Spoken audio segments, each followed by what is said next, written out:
আমি খুবই একটা প্রেমিক পুরুষ। তো আমার প্রেমে পড়তে ভালো লাগে। প্রেমে যখন পড়ি তখন ওই সময়গুলো খুব দারুণ কাটে। মনে হয় যে একটা অন্যরকম অনুভূতি।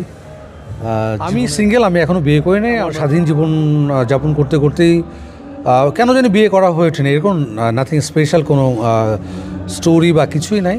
তো এখন আমার মনে হয় যে না, প্রত্যেকটা মানুষের জন্য গল্প করার জন্য, ঝগড়া করার জন্য একটা মানুষ দরকার।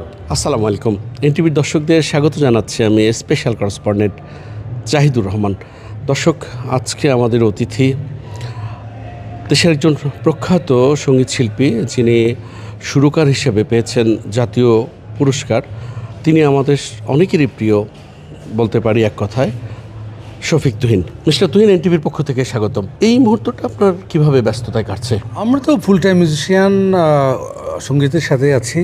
আমার বেশ কিছু প্রজেক্টের কাজ চলছে। আমার লেখার সুরে বেশ কিছু প্রমিনেন্ট এবং নতুন সিঙ্গার গান করছে। ওগুলার কিছু রেকর্ড হয়ে গেছে, কিছু ভিডিও প্ল্যানিং চলছে। আর একই সাথে আমার দুটো গানের ভিডিও এই এক সপ্তাহের মধ্যে কক্সবাজারে শুটিংয়ে যাচ্ছি। আমার আর হৈমন্তী রক্ষিত মানের একটা ডুয়েট গান, আর আমার একটা সোলো গান। এইগুলো খুব শর্টলি 1-1.5-2 মাসের মধ্যে কিছু প্রজেক্ট রিলিজ হবে। আপনি তো চুয়াডাঙ্গার সন্তান, জি। পড়েছেন ঢাকা বিশ্ববিদ্যালয় এবং মৃত্তিকা বিজ্ঞানে।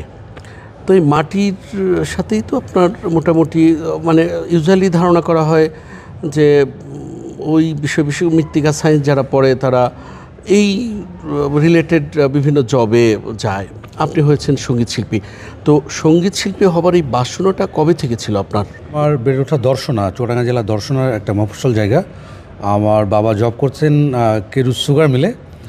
তো ওখানেই বড় হয় এবং ওই জায়গাটাই হচ্ছে এমন একটা সাংস্কৃতিক আবহ ছিল যে আমি যখন প্রাইমারি স্কুলে পড়ি তখন থেকেই আমাদের স্কুল এবং আমাদের এলাকাতে প্রত্যেকটা ফেস্টিভ্যাল যেগুলো হতো, আমি বলবো যে বিজয় দিবস, 26শে মার্চ, পয়লা বৈশাখ, নানা রকম যেসব আয়োজনে প্রত্যেক সময় নাটক, গান, নৃত্য, এগুলো সবসময় আমরা চর্চা হতো ওই এলাকাতে।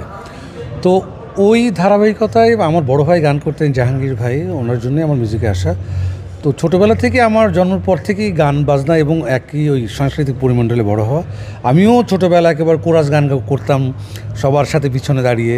তো ওইভাবেই একটা সাংস্কৃতিক পরিমণ্ডলে বেড়ে ওঠা। পরবর্তীতে আমার কলেজ, আমি ছিলাম, আমার স্কুল হচ্ছে কেরুজ হাই স্কুল থেকে এসএসসি করা।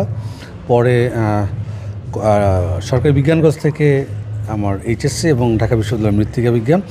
প্রত্যেকটা সময়ই আমি আমার এই যে চর্চাগুলো আমার চালু ছিল। মানে আমার কবিতা আবৃত্তি থেকে শুরু করে আমি প্রত্যেকটা যে নবীনবরণ থেকে শুরু করে প্রত্যেক সময় গানই করতাম। কিন্তু প্রফেশনালি যে গান করব আমি কিন্তু ওই সময় ভাবিনি।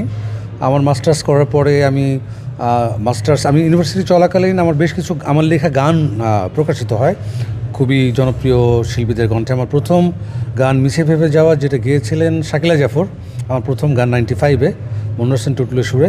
তখন বিক্ষিপ্তভাবে গান লেখা হতো, কিন্তু 2000 সালে মাস্টার্সে পরে আমাকে বড় একটা সুযোগ করে দিলেন আমার boss, the rock icon Ayub Bachchu. উনি আমার বেশ কিছু অ্যালবামে গান লেখার সুযোগ করে দিয়েছিলেন। এবং আমার মনে আছে মন জলে একটা অ্যালবাম ছিল, যে অ্যালবামটা সুপার ডুপার হিট হয়েছিল 2001 সালে। ওখানে একটা গান ছিল তুমি কি আমায় আগের মতো বাসো ভালো, যেটা এখন অনেক জনপ্রিয়।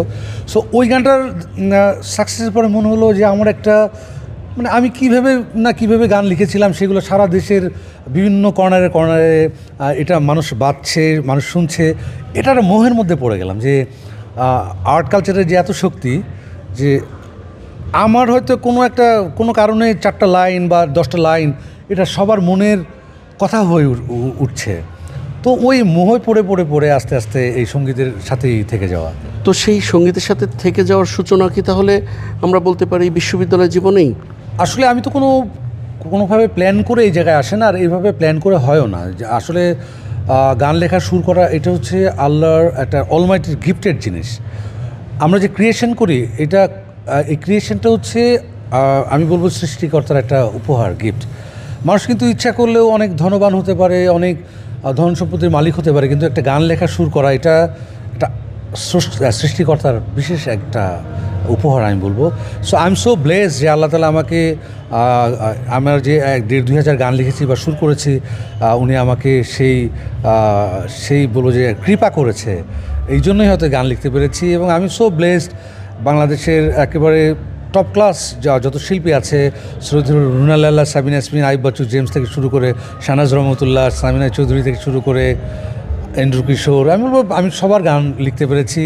এবং এই প্রজন্মে যারা অনেক জনপ্রিয় সিঙ্গার প্রথম আমার লেখা সুরে গান করেছে, তাদের ভিতরে আমি 3 জনের নাম বলতে পারি।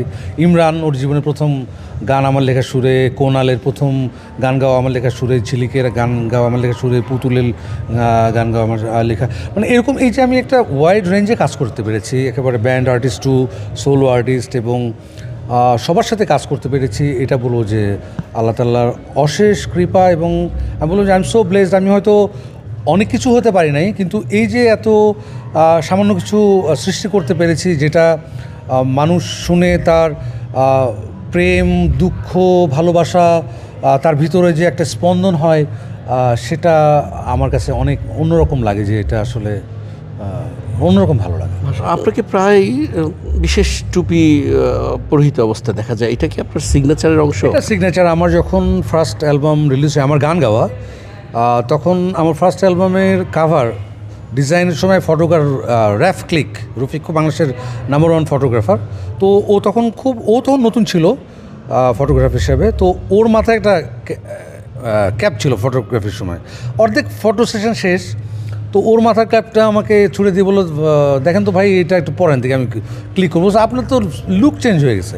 তারপরে কি হবে, ফটোগ্রাফি হলো, আমার প্রথম অ্যালবাম গাওয়া, আমার নিজের গাওয়া প্রথম অ্যালবাম, কাভার ডিজাইন হলো, আমার ফটো সেশন এবং মিউজিক ভিডিও হলো মানিকগঞ্জের বালিয়াটি যে জমিদার বাড়ি ওখানে। এবং আমার গান দেখি যে রিলিজের পরে 1 সপ্তাহ 2 সপ্তাহের মধ্যে সারা বাংলাদেশে ছড়িয়ে যেতে থাকলো, এর বেশি ভালোবাসা যায় না। তো আমি যখন ওই সময় দেখি সব টেলিভিশনে মানে আমার মিউজিক ভিডিওটা প্লে হচ্ছে প্রত্যেকটা স্টেশনে, তখন এই যে একটা ক্যাব মানুষ চিনছে, আস্তে আস্তে ভালো লাগে। এতদিন গান লিখতাম, শুরু করতাম, ব্যাকগ্রাউন্ডে কাজ করতাম, যারা গান ভালোবাসতেন বা যারা ডিটেল খোঁজার চেষ্টা করতেন, তারা হয়তো আমাদের নাম শুনতেন, শফিক তুহিন বা অন্যান্য গীতিকার সুরকারের। এই প্রথম একটা ডিফারেন্ট অনুভূতি পেলাম, যেখানে যাচ্ছি মানুষ চিনছে, ছবি তুলছে, তখন বললাম যে এটা আরেকটা ভালো লাগা। সো এই যে একটার পর একটা স্টেপ আপ, এটা আসলে এটা আমার কিছু না, এটা আমি বলবো যে আমি আসলে যতটুকু হতে পেরেছি এগুলো সবই গিফটেড বিষয়। না, অনেকেই আবার ভাবতে পারে যে হয়তো চুলের স্বল্পতা কিংবা টাকের কারণে কি চুলের এই ক্যাপ। আমার তো এই ধরনের, আমি তো আমার একটা ক্যারিয়ার তো আমার মতোই চলছিলাম। আমার যে ওইটার সব credit goes to mister Rafiq. আপনি একটা সারা জাগানো গান গেয়েছেন, এর চেয়ে বেশি ভালোবাসা যায় না। আপনি আপনার ব্যক্তি জীবনে কতটা বেশি ভালোবেসেছেন, মানে যার বেশি আর ভালোবাসা যায় না? ভালোবেসেছি, এই জন্য লাস্টে বললাম যে এর বেশি ভালোবাসা যায় না। আমি খুবই একটা প্রেমিক পুরুষ। আমার মনে হয় মন থেকে সেটা ভালোবাসার বিভিন্ন ধরন আছে। তো আমার প্রেমে পড়তে ভালো লাগে, প্রেমে যখন পড়ি তখন ওই সময়গুলো খুব দারুণ কাটে, মনে হয় যে একটা অন্যরকম অনুভূতি, জীবনের এক এক সময় এক এক ধরনের মানে খুঁজে পাওয়া যায়। সো এর বেশি ভালোবাসা যায় না, ও আমার প্রাণ পাখি ময়না। এই গানটার যে আপনি রচনা করলেন, গাইলেন, এর নেপথ্যে কোনো কারণ আছে কিংবা কাউকে লক্ষ্য করে কি এই গান ছিল? বেসিক্যালি আমার অ্যালবামটা যখন কাজ শুরু করি, আমি বললাম যে আমার ফার্স্ট সোলো অ্যালবাম, একটা দুর্গা গান রেকর্ড হলো আমার। তারপরে আমি আরফিন রুমি তখন খুব পরিচিত না, আমিও তাকে চিনি না পার্সোনালি। আমি রেডিও FM 89.6 রেডিও টুডে খুব জনপ্রিয় ছিল তখন রেডিও কালচারটা, মানে FM। তো একদিন আমি গাড়িতে করে একটা গান শুনছি, হঠাৎ দেখলাম যে একটা ডিফারেন্ট সুন্দর সাউন্ড, নতুন টাইপের মিউজিক এবং ভয়েসটাও নিউ। তো আর যে তখন বললো যে গানটি শুনছেন আরফিন রুমির কণ্ঠে। তখন আমি রেডিওতে ফোন দিলাম যে আরফিন রুমির নাম্বারটা আমার একটু লাগবে। পরে আমাকে দিল, আমি পরে রুমিকে ফোন দিলাম যে আমি শফিক তুহিন বলছিলাম। ও তো যেহেতু গান করে নতুন, আমাদেরকে চিনে, আরে আপনি ফোন দিচ্ছেন ভাইয়া। তখন আমি বললাম যে তোমার গান আমার খুব ভালো লাগছে, আমার হলো একটা আমার অ্যালবাম করছি, আমার একটা গান, দুটো গান শুরু করতে হবে। আর কী বলেন ভাইয়া, আপনি কবে আসবেন, কি বলেন, আপনি সুরের উপরে লিখবেন না কথা দিবেন? তো আমি দু একদিন পরে আমি একটা লিরিক পাঠালাম, চোখ মেললেই দেখি তোমাকে, চোখ বুঝলেই পাই আরও কাছে, তারও বেশি ভালোবাসা আমি দিতে চাই, যত ভালোবাসা পৃথিবীতে আছে। তো লিরিক দেওয়ার পরে রুমি একদিন পরে বললো, ভাইয়া আমার তো খুব জ্বর, আমার কোনো প্রেশার নাই, আমার তো এমন না যে আমাকে সামনের সপ্তাহে রিলিজ করতে হবে বা পরের মাসে আমার রিলিজ করতে হবে, ফিল ফ্রি যখন ভাল লাগে। সন্ধ্যাবেলা বললো, রাত 11-10টার সময় ফোন দিছে, আমার তো জ্বরের মধ্যে একটা সুর চলে আসছে। তা আমাকে ফোন দিল যে আমি একটু ফোনে শোনেন। তা আমি দেখলাম যে একটু ডিফারেন্ট সুর, একটু অন্যরকম ভালো লাগা। তো বললো যে আমার সুর হয়ে গেছে, আপনার কেমন লাগছে? আমার খুব ভালো লাগছে। পরে 1-2 দিন পরে মিউজিকের একটা স্ট্রাকচার করলো, আমি গিয়ে ভয়েস দিলাম। তখন একটা গান, একটা নর্মালি গান যেভাবে গাইলাম, গানটা শুনতে ভালো লাগছে, কিন্তু এটা যে দেশ পেরিয়ে পুরো বাংলা ভাষাভাষী সারা পৃথিবীতে ছড়িয়ে যাবে, এটার কোনো আইডিয়া ছিল না। এটা আমার জীবনের অন্যতম প্রাপ্তি। আমি আরফিনকে ধন্যবাদ জানাই এত সুন্দর সুর করে দেওয়ার জন্য, এবং এটা আমাকে একটা ডিফারেন্ট পরিচিতি এনে দিয়েছিল। পরবর্তীতে আমি অনেক অ্যালবাম করেছি, চলচ্চিত্র সঙ্গীত পরিচালনা করেছি, গেয়েছি, অনেক সিঙ্গারকে দিয়ে গাওয়া হয়েছে, কিন্তু ওই অ্যালবামটা আমার জীবনের একটা স্মরণীয় অ্যালবাম। তারপরে তো আপনি শফিক তুহিন মানে একটা খ্যাতির চূড়ায় উঠে গেলেন। খ্যাতি আমি আসলে অনেক বছর ধরে অনেক বড় বড় আর্টিস্টের সাথে কাজ করেছি, আইয়ুব বাচ্চু, জেমস থেকে শুরু করে অনেক বড় বড়। সো ওই খ্যাতি দেখেছি আমার এগুলো খুব একটা করে না, স্পর্শ করে না। আমার মনে হয় যে গান যদি ভালো কিছু সৃষ্টি করে যাওয়া যায়, সেটাই মানুষকে বাঁচিয়ে রাখবে। মানুষ যদি এই পৃথিবীতে নাও থাকে, এই ভালো সৃষ্টি মানুষকে অনেক বছর বাঁচিয়ে রাখবে। সো ওই যে একটা ক্ষুধা, ওই তাগিদটা আমি সবসময় ফিল করি এখনও, যে মনে হয় যে আরও যদি কিছু ভালো গান লেখা বা সুর করে যেতে পারি, সেটাই পৃথিবীতে বাঁচিয়ে রাখবে। এই ধন সম্পদ, টাকা পয়সা, জমি জায়গা কিছু থাকবে না, কিন্তু এই যে প্রত্যেকটা আর্ট ক্রিয়েশন, আমাদের পেন্টিংস হোক, একটা নাটকের একটা স্ক্রিপ্ট হোক, একটা ফিল্মের গান হোক, লেখা সুর, এই সৃষ্টিগুলোই বাঁচিয়ে রাখবে মানুষকে। সামনে কি পরিকল্পনা আছে আপনার? পরিকল্পনা আমার সঙ্গীত নিয়ে পরিকল্পনা। আমার এত সারা জীবন তো বিভিন্ন লেভেল কোম্পানিগুলোর জন্যই কাজ করেছে।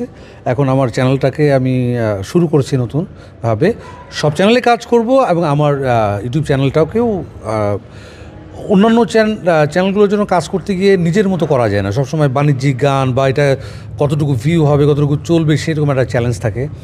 আর অনেক সময় আমার নিজের মতো কাজ করতে ইচ্ছা করে, যেটা হয়তো আমার আর ওই চ্যালেঞ্জটা নিতে হবে না। আমি আমার ভাবনা চিন্তা বা আমার কী ধরনের অনেক বক্তব্যধর্মী গানও করতে চাই, বা আমার মতো করে আমার মিউজিকটা আমি মানুষের কাছে পৌঁছাতে চাই। সো নিজের চ্যানেলের জন্য।